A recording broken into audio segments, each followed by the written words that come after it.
Fast न्यूजचे प्रायोजक गोकुळ.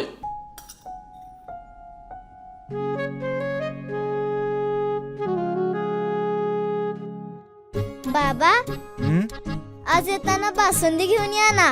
अगं, कालच आपण आईचा वाढदिवस होता म्हणून आणली होती ना. ऐकलं, गोकुळची बासुंदी पुन्हा खावीशी वाटतेय. खरं सांगू, मलाही खावीशी वाटतेय.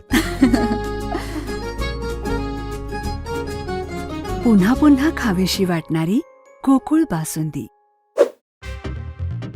2 वर्षात 3.5 कोटी नोकऱ्या देणाऱ्या योजनेला केंद्राची मंजुरी. 1 ऑगस्टपासून ELI योजना लागू होणार.